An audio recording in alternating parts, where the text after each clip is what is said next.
Aashiq, election കഴിഞ്ഞു. ഇത്തവണ കേരളത്തിലെ മൊത്തം പോളിംഗ് ശതമാനം എടുത്ത് നോക്കുകയാണെന്നുണ്ടെങ്കിൽ സ്ത്രീകളുടെ പ്രാതിനിധ്യം വളരെ കൂടുതലാണ് മുൻപത്തതിനെ അപേക്ഷിച്ച്. മുൻപ് പുരുഷന്മാരുടേത് 71.28 സ്ത്രീകളുടേത് ഇത്തവണ 71.39. 71.39 എന്ന് പറയുന്നത് പുരുഷന്മാരെക്കാൾ സ്ത്രീകളുടെ പ്രാതിനിധ്യം കൂടുതലാണ്. UDF പ്രകടന പത്രികയിൽ സ്ത്രീകൾക്ക് ആനുകൂല്യമായി കുറച്ച് കാര്യങ്ങൾ അധികം പറഞ്ഞിരുന്നു. ഇതൊക്കെ തന്നെയാണോ ഈ പറയുന്ന പോളിംഗ് ബൂത്തുകളിലേക്ക് സ്ത്രീകളുടെ പ്രാതിനിധ്യം ഇത്തവണ വർദ്ധിപ്പിക്കാനുള്ള കാരണം? ആവാം എന്നും പറയാം. കാരണം UDF പ്രചരണത്തിൻ്റെ ഒരു മെയിൻ സ്ട്രാറ്റജി തന്നെ കുടുംബങ്ങളിലേക്കായിരുന്നു. അതിൽ പ്രധാനമായിട്ടും സ്ത്രീകളോട്, വീട്ടമ്മമാരോട്, അവരുടെ ദൈനംദിന പ്രശ്നങ്ങളോട് ആ ഒരു പ്രശ്നങ്ങൾ പുറത്തേക്ക് എത്തിച്ചായിരുന്നു UDF പ്രചരണം തന്നെ. ഇപ്പോൾ UDF പ്രകടന പത്രികയിൽ രാഹുൽ ഗാന്ധി, മറ്റേ VD സതീശൻ അവരെല്ലാം മുന്നോട്ട് വെച്ച ഇന്ദിരാ ഗ്യാരണ്ടി, അതൊരു സാധാരണക്കാരായ സ്ത്രീകൾക്കും സാധാരണ കുടുംബങ്ങൾക്കും ഒരുപാട് പ്രതീക്ഷ പകരുന്ന ഓരോ പദ്ധതികളാണ്. അതുകൊണ്ടെല്ലാമായിരിക്കാം ഒരു പക്ഷേ ഈ ഒരു സർക്കാരിനെ തിരഞ്ഞെടുക്കാൻ ഇത്ര അധികം ഭൂരിപക്ഷം സ്ത്രീകളും മുന്നിട്ടിറങ്ങിയത്. ഈ ഇന്ദിരാ ഗ്യാരണ്ടിയിൽ പറയുന്ന കാര്യങ്ങളെന്ന് പറയുന്നത് സ്ത്രീകൾക്ക് സൗജന്യ ബസ് യാത്ര, അത് മുന്നിൽ കാണിച്ചുകൊണ്ടാണ് VD സതീശനും രാഹുൽ ഗാന്ധിയും ഒക്കെ കേരളത്തിൽ വോട്ട് അഭ്യർത്ഥിച്ചതെന്ന് പറയുമ്പോഴും തമിഴ്നാട്ടിലും കർണാടകത്തിലും ഇതൊക്കെ നേരത്തെ വന്നിട്ടുള്ളതാണ്. ഈ പറയുന്ന സൗജന്യ ബസ് യാത്ര, അവർക്ക് പല്ലവൻ ട്രാൻസ്പോർട്ട്സ് എന്ന് പറയുന്ന ഒരു കമ്പനി അടക്കം അവർ തമിഴ്നാട്ടിൽ ഫ്രീ ആയിട്ട് സ്ത്രീകൾക്ക് കൊടുക്കുന്നുണ്ട്. തമിഴ്നാട്ടിലെ ഓട്ടോകളിൽ ഗർഭിണികൾക്ക് സൗജന്യ യാത്രയാണ്. പ്രസവത്ത് ഇളവസം എല്ലാ ഓട്ടോയുടെ പിന്നിലും എഴുതി വയ്ക്കാറുണ്ട്. അത് സൗജന്യമായി തന്നെയാണ് പോകുന്നത്. അതുപോലെ തന്നെ ഫ്രീ ഇലക്ട്രിസിറ്റി, തമിഴ്നാട്ടിൽ ഫ്രീ ഇലക്ട്രിസിറ്റി ഉണ്ട്.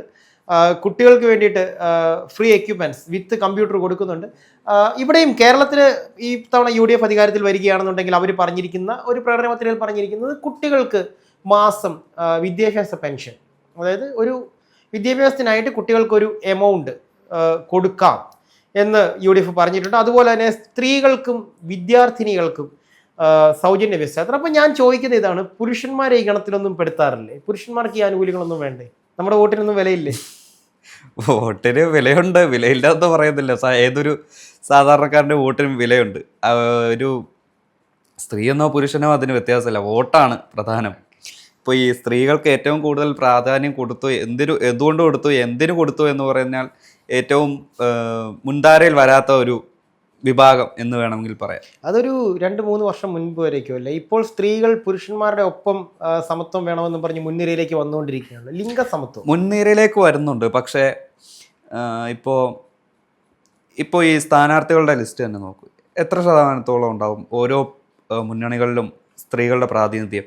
കുറവാണ്. പക്ഷേ ആ പ്രാതിനിധ്യം ഉള്ളവരെ കുറിച്ചും കൂടെ നമ്മൾ നോക്കണം. അവരെല്ലാവരും തന്നെ തങ്ങളുടെ കഴിവുകൾ വളരെയധികം ഭംഗിയായി തെളിയിച്ചിട്ടുള്ള സ്ത്രീരത്നങ്ങൾ തന്നെയാണ്. കൊട്ടാരക്കരയുടെ ആയിഷ പോറ്റിയെ നോക്കുകയാണെന്നുണ്ടെങ്കിൽ, അതുപോലെ തന്നെ ആറന്മുളയുടെ വീണ ജോർജ്, അതുപോലെ തന്നെ ഷാനിമോൾ ഉസ്മാനെ നോക്കുകയാണെന്നുണ്ടെങ്കിൽ, KK ശൈല ടീച്ചറെ നോക്കുകയാണെങ്കിൽ, ഇവരെല്ലാവരും തന്നെ തങ്ങളുടേതായ മേഖലകളിൽ വ്യക്തിമുദ്ര പതിപ്പിച്ചിട്ടുള്ള സ്ത്രീരത്നങ്ങളാണ്. അവർക്ക് അവരുടേതായിട്ടുള്ള ഒരു സ്ട്രെങ്ത് ഉണ്ട്. അപ്പോൾ സ്ത്രീകൾ മുന്നോട്ട് വരുന്നില്ല എന്നല്ല, മുന്നോട്ട് വരുവാൻ ചില സ്ത്രീകൾ മടി കാണിക്കുന്നു എന്നാണ്. എനിവേ, അതൊന്നും അല്ല നമ്മുടെ വിഷയം.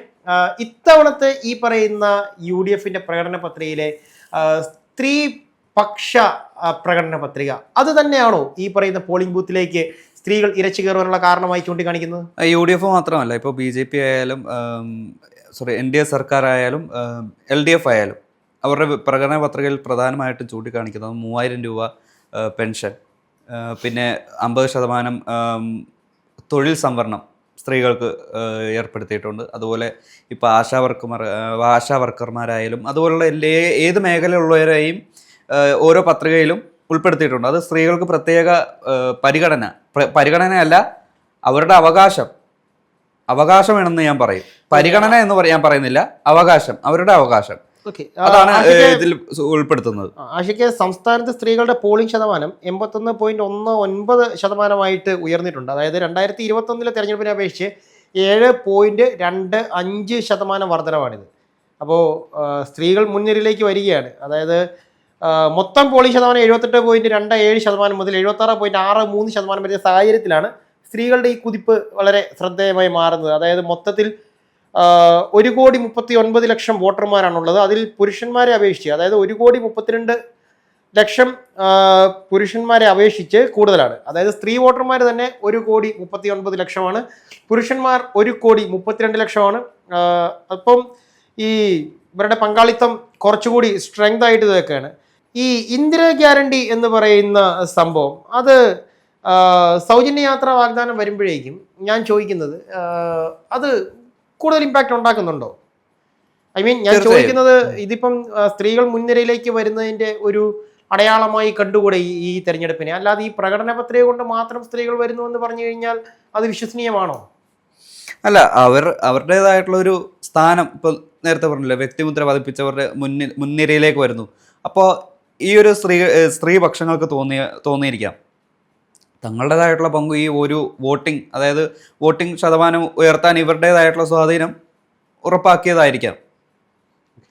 അത് മാത്രമല്ല മറ്റൊരു കാര്യം, ഒരു ഇതുമായിട്ട് ബന്ധപ്പെട്ടുള്ളതല്ല, എന്തെങ്കിലും ഞാൻ സൂചിപ്പിക്കാം. അതായത് കഴിഞ്ഞ ഏതാനും മാസങ്ങൾക്ക് മുമ്പ് ഗണേഷ് ഗതാഗത മന്ത്രി അദ്ദേഹം പറഞ്ഞിരുന്നു KSRTC ബസ് ഉള്ളതുകൊണ്ട് തൻ്റെ 50 ലക്ഷം വിലയുള്ള ഒരു കാറ് ഒരു സ്ത്രീ വിറ്റിരുന്നു. KSRTC ബസ് ഉള്ളപ്പോൾ ഞങ്ങൾക്ക് എന്തിനാ വാഹനം എന്നുള്ള രീതിയിലുള്ള ഒരു പ്രസ്താവന ശ്രദ്ധിച്ചിരിക്കുമല്ലോ. അതെ. അപ്പോൾ ഇപ്പോൾ നമ്മൾ സൗജന്യ യാത്ര എന്ന് പറയുന്നു, ആ ഒരു സൗജന്യ യാത്ര വരികയാണെങ്കിൽ അവർക്ക് ആ ഒരു യാത്രാക്ലേശവും അതുപോലുള്ള കാര്യങ്ങളും എല്ലാം ഒഴിവാകും എന്നാണ് എൻ്റെ ഒരു വിലയിരുത്തൽ. അതെ. എന്താണെങ്കിലും ആഷിക്ക്, ജനകീയ വാഗ്ദാനങ്ങൾ അല്ലെങ്കിൽ ജനപക്ഷത്ത് നിൽക്കുന്ന വാഗ്ദാനങ്ങൾ എങ്ങനെ വോട്ടർമാരെ സ്വാധീനിക്കുന്നു എന്നൊരു ഉത്തമ ഉദാഹരണമായിരിക്കാം ഇത്തവണത്തെ ഈ പോളിംഗ് ശതമാനത്തിലെ വർധനവ്. അതുപോലെ തന്നെ ഇത്തവണ ആകെ മൊത്തം UDF തരംഗം ആഞ്ഞു വീശിക്കൊണ്ടിരിക്കുകയാണ്. കാരണം ഭരണവിരുദ്ധ വികാരവും അതുപോലെ തന്നെ പിണറായി വിരുദ്ധ വികാരവും ആഞ്ഞടിക്കുന്ന മണ്ണിൽ UDFന് ഇനി ഒരു അവസരം, ഇതിനേക്കാൾ ശക്തമായ ഒരു അവസരം UDFന് ഇനി ഉണ്ടോ എന്ന് ചോദിച്ചു കഴിഞ്ഞാൽ ഡെഫിനറ്റ്ലി ഇല്ല എന്ന് തന്നെ പറയേണ്ടി വരും. കാരണം 14 ജില്ലകൾ, ആകെ മൊത്തം 140 മണ്ഡലങ്ങൾ, ആ 140 മണ്ഡലങ്ങളിലെ തന്നെ മൊത്തം വോട്ടർമാരെയും സ്വാധീനിക്കുവാനായിട്ട് UDFന് സാധിച്ചിട്ടുണ്ട്. അത് നമ്മൾക്ക് പലപ്പോഴും ഈ പറയുന്ന മാധ്യമങ്ങളിലൂടെ തന്നെ നമ്മൾ കണ്ടതാണ് UDFന്റെ ഇമ്പാക്റ്റ്. KC വേണുഗോപാലിന്റെ ആ ഒരു നേതൃപാടവത്തിൽ VD സതീശനും രമേശ് ചെന്നിത്തലയും ചേർന്ന് നയിക്കുന്ന ടീമിന്റെ ആ ഒരു ടീം വർക്ക് നമ്മൾ കണ്ടതാണ്. എന്താണെങ്കിലും UDF തരംഗം ആഞ്ഞു വീശട്ടെ.